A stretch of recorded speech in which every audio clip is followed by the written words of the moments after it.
আমার নবীজিকে দিলে কি? নবী দুজাহানের বাদশাহ, আমার নবীকে কি দিবেন আপনি? এটা কথা বল না কেন? হুজুরকে কি দিবেন? যিনি জান্নাতের মালিক বানিয়ে দিয়েছে যাকে আল্লাহ। আল্লাহ পাক বলতেছেন, বন্ধু জান্নাত তো আপনার জন্য বানাইছি না, ভুলিটাও ভুল।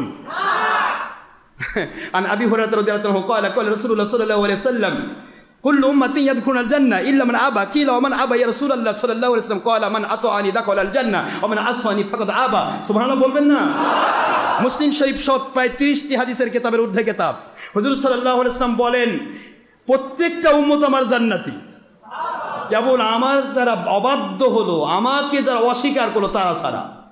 সাহাবায়ে কেরাম তো বুদ্ধিমান ছিল, হুজুর মুসলমান উম্মত দাবি করে কি করে আবার অবাধ্য, আপনার আবার অস্বীকারী হবে?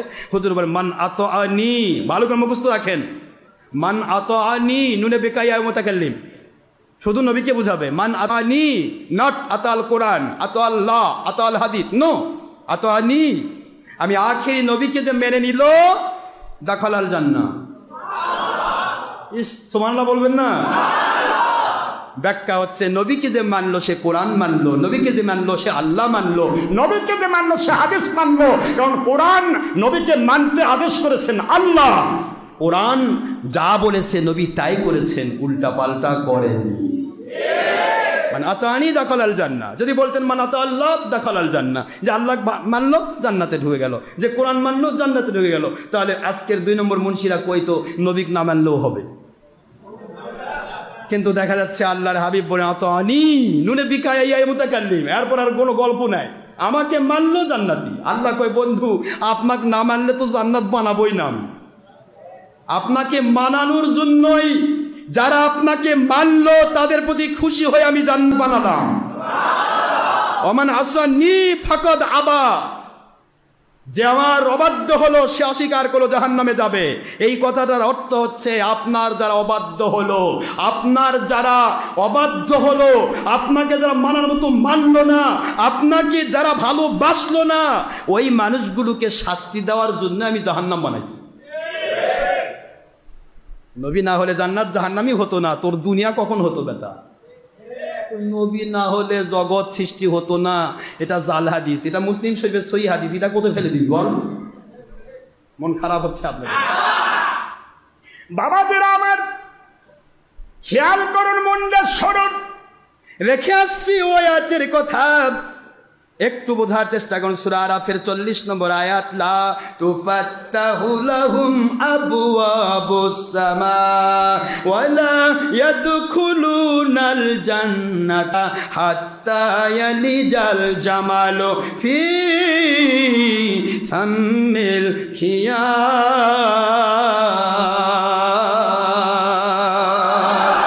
ওয়া কাযালিকা নাজিল মুজরিমিন।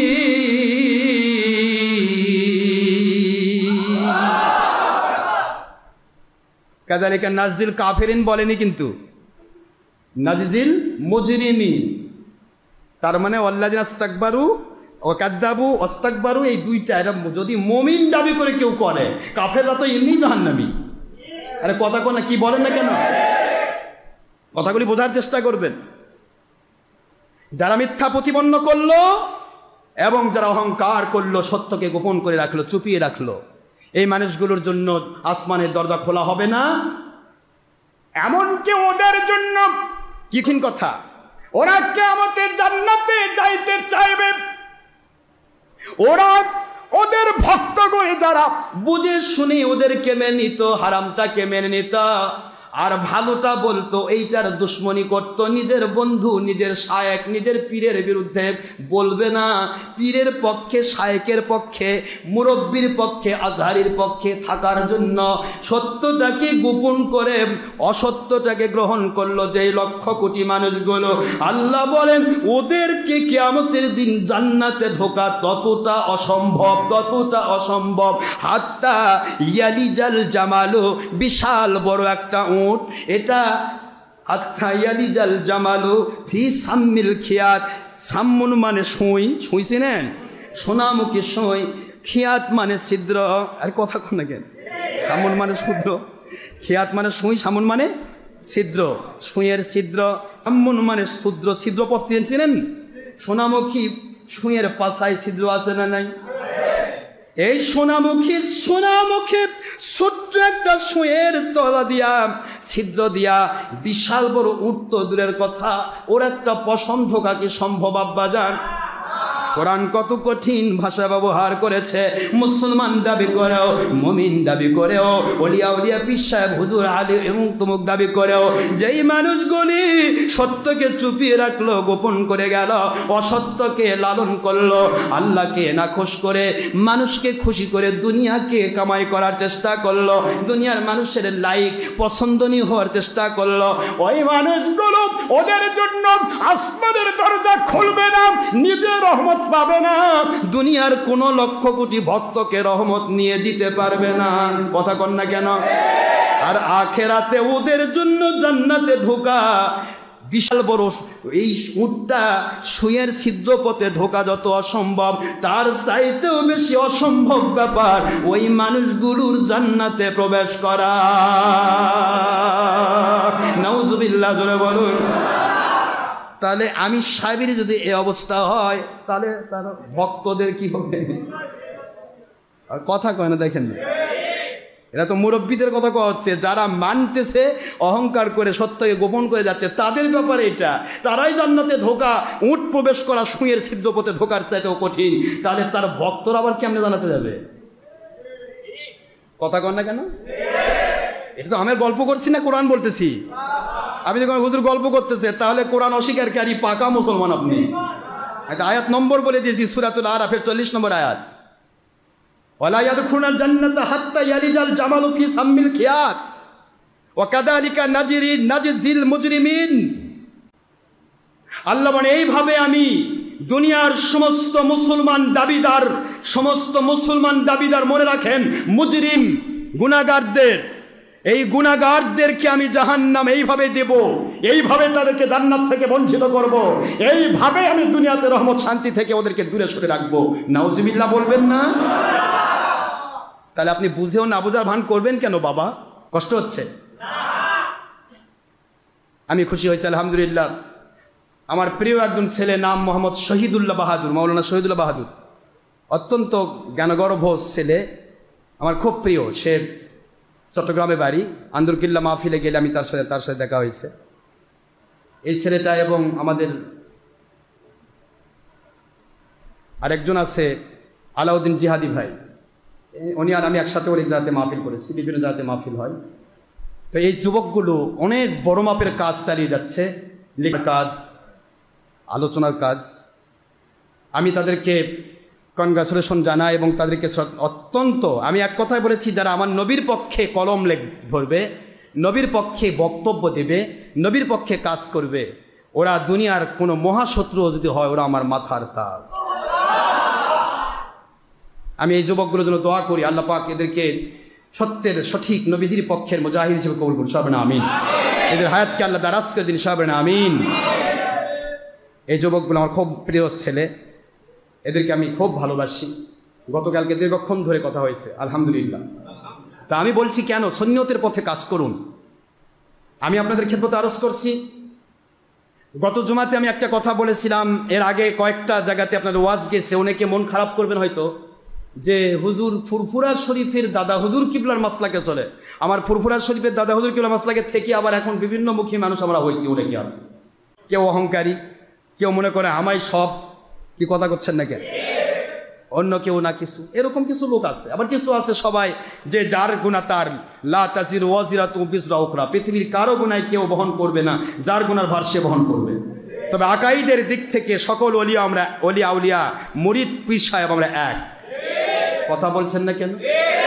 তো দাদা হুজুর কিবলার ওসিয়ত নামাকে পড়ে দিয়ে আমি আপনাদের কাছে একটা ওয়াজ গেছে, চ্যালেঞ্জ হয়েছে, আমরা সমস্ত দরবারের নামে চ্যালেঞ্জ করেছি আলহামদুলিল্লাহ। কোন না কেন, সমস্ত দরবারের পক্ষ থেকে, কি খোদ রাজারবাগ বলেন, রেজবিয়া বলেন, আটরশি বলেন, কথা বুঝতেছেন নাকি আপনারা, এনায়তপুর বলেন, আমার বগুড়ার যত দরবার আছে, ঠনঠনিয়া বলেন, আমশহর বলেন, তারপরে আইলপুনিয়া বলেন, এরপরে সরসিনা, আমার ফুরফুরা শরীফ তো আছেই, তারপরে আমার আপনার মেদিনীপুর, পিয়াডাঙ্গা তো রয়েছেই, সিঙ্গারগাড়ি দরবার আছে, আহমদাবাদ দরবার, সালামাবাদ, সোনাকান্দা, ফুলতলি, ছটসিনা, সমস্ত যত অলিয়া উলিয়া স্বাভাবিকভাবে আপনাদের শাহজাদপুরের নোকালি, কথা বুঝতেছেন আপনারা, যত অলিয়া উলিয়ার দরবার রয়েছে সকলের নাম ধরে সকলের পক্ষ থেকে বাতিল ফেরকাদেরকে আমি একটা চ্যালেঞ্জ করেছি, 120 টাকার চ্যালেঞ্জ। এবার শুনেছেন নাকি? এবং ইন্টারনেটে গেছে, সারা পৃথিবী চলে গেছে। তো 120 টাকার চ্যালেঞ্জ দেওয়ার প্রেক্ষিতে আমাদের সুন্নিয়তের সঠিক পথ যারা লান করছেন, বা আমার ফুরফুরা সিলসিলার যে ভাইয়েরা সঠিক পথে আছেন, তারা মনে মনে একটু ভাবতেছে যে ইনি কেন সবার নাম তুলেছে, উনি কি সব কি ডাল খেজুরি করতেছে নাকি? কথা বোঝেননি আপনারা? আমি ডাল খেজুরি করিনি, কথাটা বোঝার চেষ্টা করবেন। আমি কিন্তু দাদা হুজুর কিবলার ওসিয়তনামা পড়েছি। এখানে দুইটা জিনিস দেখানো হয়েছে। দাদা হুজুর কিবলার ওসিয়তনামাতে কোরআন সুন্নাহ ইজমা কিয়াসের ভিত্তি দিয়ে যে দলিল সম্মত কথাগুলি রয়েছে, এই কথার সাথে যেই আলেম ওলামা ওলিয়া উলিয়া দরবার সব মিলে যাবে, ওদের পক্ষে প্রতিটা মুহূর্ত আমরা জান দিতে হাজির। কথা কি বুঝতে পেরেছেন? আর দাদা হুজুরকে মতপথের সাথে যাদের মতপথে কিছু কম বেশি আছে, কিন্তু দরবার আছে, পীর সাহেব হয়তো কম বেশি আছে, কেউ ছবি করে, কেউ মহিলার সাথে ব্যাপারটা হয়, কারো এক এক দরবারে এক এক রকমের ভেদাল থাকতেই পারে। কথা বলছেন না কেন? সেগুলি আমলগত ব্যাপার। আমলগত ব্যাপারগুলি নিয়ে আমি তাদের উপর ছেড়ে দিব। লা তাজিরু ওয়াজিরাতু বিজরা উখরা, যার গুনাহ সে বহন করবে। তরিকতের দিকে পীর মুরিদি যার যার, সুন্নিয়ত তরিকত সবার, কোনো পীর মুরিদির মধ্যে কোনো ভাগ থাকবে না। কথা ঠিক না বা ঠিক জোরে বলেন না কেন? এরপরে আপনারা দেখতে পাবেন সেখানে লেখা আছে সকল ওলিয়া উলিয়া, হক ওলিয়া উলিয়া লেখা আছে, কিন্তু হক ওলিয়া উলিয়া এবং হানাফি মাযহাবের কোরআন সুন্নাহ ইজমা কিয়াস সম্মত আমল আকীদার বিরোধিতাকারী বাতিলদের প্রতি 120 টাকার চ্যালেঞ্জ। কথাটা বোঝার চেষ্টা করবেন। যেই দরবারেরই নাম আমার লেখা থাক, ওই দরবারের যেই কাজগুলি, যেই আকীদাগুলো কোরআন সুন্নাহ ইজমা কিয়াসের দলিল আওতায় পড়বে না, ওটা তার দায় তার। ওটা নিয়ে আমার চ্যালেঞ্জও নাই, ওটা নিয়ে আমার গল্পও নাই। কিন্তু কোরআন সুন্নাহ ইজমা কিয়াস সম্মত যদি মিলে যায়, ওই আমলগুলির যারা বিরোধী তাদের বিরুদ্ধে 120 টাকার চ্যালেঞ্জ। কথাগুলি মুখস্থ রাখবেন। এগুলি মনে মনে মন গলা খাইবেন না, কয় সব বোধহয় পাইকারি একবার গরমিল করে ফেললো হুজুর। না, আমি যত দরবারের নাম বলেছি, সকল দরবার আমরা আল্লাহ এবং নবীর পক্ষে এক রয়েছি। আমি অনেক সমর্থন পেয়েছি, বিভিন্ন জায়গা থেকে তারা খুশি হয়েছেন এবং আমাদের সাথে সম্পৃক্ত হয়েছেন এবং আমার কাছে কলও দিয়েছেন যে আমরা আপনার সাথে রয়েছি। তাতে বোঝা গেল বাতিল 72 ফেরকা কোণঠাসা হতে বাধ্য। আমরা যদি সকল ওলিয়া উলিয়া হিংসা বিদ্বেষ অহংকার ভুলে গিয়ে যদি বাংলার জমিন শাহ জালালের পুণ্যভূমি, শাহ পুরাণের পুণ্যভূমি, শাহ মাকদুমের পুণ্যভূমি, মাইশর বলখির পুণ্যভূমি, ওলিয়া উলিয়ার দেশ বাংলা, ভারত, পাকিস্তান, এই দেশে হিন্দুদেরকে কলেমা পড়ে কোনো বাতিল ফেরকা মুসলমান বানাই নাই, ওলিরা মুসলমান বানিয়েছে। ফুরফুরা, মেদিনীপুর, জয়নপুর, শর্ষিনা, আমরা সবাই যদি আল্লাহর পক্ষে কাজ করি, ইনশাআল্লাহ আমরা আল্লাহর পক্ষে, আল্লাহর পক্ষ থেকে আমরা যা যা পাবো। ঠিক না ভাই? ঠিক না? আপনারা মিলে থাকুন এবং যার গুনাহ তার উপর ছেড়ে দেন। কথা বলেন না কেন? যার গুনাহ, কিন্তু তার যে কোরআন সুন্নাহ ইজমা কিয়াস সম্মত আমল আকীদা, সেটার পক্ষে আমি রয়েছি। কথা কি বুঝে আসছে আব্বা? কথা কি ভুল হয়েছে নাকি? এইটা হলো আমার বিষয়। এ কথাটা আমার বলা দরকার ছিল, কারণ এটা অনেক জায়গাতেই আমি বলতেছিলাম যে আমাদের মধ্যে ভুল বোঝাবুঝি করা যাবে না। পীর মুরিদি যার যার সুন্নত তরিকত সবার, বাংলার জমিনের ওলিয়া উলিয়া পীর মুরিদ যদি হিংসা বিদ্বেষ না করে, আমি কি হলাম রে, আমি একাই সব, অন্য কেউ কিছু না, এরকম উল্টা পাল্টা না করতো, বাংলা জমিন নয়, সারা পৃথিবী থেকে বাতিল 72 ফেরকা এরা ওলিয়া উলিয়ার দুশ্মনী করতে গিয়ে, এরা ওলিয়া উলিয়ার দুশ্মনী বিশুদ্ধার করে বই পড়বে আর মানুষ ছড়াবে তা নয়, এরা পালাবার জায়গা পেত না। কিন্তু এদেরকে মাথায় চড়ে পায়খানা করার সুযোগ আজকের হিংসুক অহংকারী পীর মুরিদিরাই আমরা দিচ্ছি। একজন আরেকজনের পেয়ে নাচ ছিটকা, গন্ধ, আশরাফ সিদ্দিকীর মুরিদ, গন্ধ, অমুক পীরের মুরিদ, গন্ধ। নো, পীর মুরিদি যার যার, সুন্নত তরিকত সবার। মনে থাকবে? যারা বলো মনে থাকবে। আর তাদের আমল আকীদার ক্ষেত্রে একটা কথাই মুখস্থ রাখবেন, তাদের কোরআন সুন্নাহ ইজমা কিয়াসের সাথে মিলযোগ্য যে আমল আকীদা, সেগুলার পক্ষে আমাদের চ্যালেঞ্জ। আর কোরআন সুন্নাহ ইজমা কিয়াসের সাথে মিল নেই এমন কোন আমল আকীদার ব্যাপারে চ্যালেঞ্জ কোনোদিন হয়ও না, বা আমরা সেটার পক্ষে নই, তাদের গুনাহ তারাই বহন করবে। আমার কি বুঝে আসছে আব্বারা নাকি এরপরে কোনো কথা আছে? যাক, আলহামদুলিল্লাহ, গল্প অনেক হলো। আমি তো দলিল দিতেই সময় চলে যায় কথাবার্তা বলতে। আরেকটা বিষয় হলো যে আমরা কথা বলতে গিয়ে কিচ্ছা কাহিনী বলার সময় হয় না। আপনারা অনেকে কিচ্ছা কাহিনী পছন্দ করেন, আমি জানি। গ্রামে গঞ্জে অনেক মানুষ আছে কিচ্ছা করে না, কি ওয়াজ করে বুঝি না পারে খালি কি। আর একটা ওয়াজ যদি করে কি কাঁদে কাঁদে হয়রান, জরিমনের কিচ্ছা, নসিমনের কিচ্ছা, ওরে বাবা কয় হুজুর আর ওয়াজ করলো, বাহ খুব সুন্দর ওয়াজ। এই বা কোম্পানিকে আমি খুশি করতে পারবো না। আমি যে ব্যক্তি আল্লাহ ওয়ালা হতে চায় তাকে খুশি করতে পারবো। কিচ্ছা কাহিনী সময় নেই বাবা, বাড়িতে লাগছে আগুন আর আপনি করছেন ও পাড়া প্রতিবেশীরা আমার বাড়িতে আগুন লেগেছে, কইতে কইতে আগুন লাগে পুরা বাড়ি শেষ। অত দরকার না আগুন, খালি মাথায় উঠে পড়েন আগুন, গোটায় গ্রামবাসী বার হয়ে করে আগুন কই দৌড়া। কি কথা বলছেন না কেন? কথা বুঝতে পেরেছেন? এটা হলো কিচ্ছা কাহিনীর সময় নেই। এখন আপনার রন্ধে রন্ধে বাতিল 72 ফেরকা ইমানের গতিতে আগুন লাগিয়ে দিচ্ছে। নিভাতে হবে বাবা দমকল বাহিনী। ও বাবা আমার শহীদুল্লাহ বাহাদুর, ও আমার আলাউদ্দিন জিহাদি, যাবতীয় ছেলেপেলেরা যারা কাজ করছেন আপনারা, আমি আপনাদের অনুরোধ করছি, এবং আমার ইন্টারনেটের ছেলেরা বিভিন্ন জায়গাতে, আমার দরবারের ছেলেরা বিভিন্ন জায়গাতে ওলিয়াউলের পক্ষে, সুন্নিয়তের পক্ষে যারা কাজ করছেন, আপনারা ভুল পথে নেই বাবা। আপনারা ইনশাআল্লাহ জান্নাতের উত্তম মেহমান হবেন। আপনারা চালিয়ে যান আপনাদের কাজ, চেষ্টা করুন, আল্লাহ আপনাদের সাহায্য করবেন। আমার দোয়া রইল ইনশাআল্লাহ। প্রশ্ন হচ্ছে আগুন লেগেছে, এই আগুন নিভানোর জন্য কাজ করতে হবে। কে কোন পীরের মুরিদ তাকাবার সময় নাই।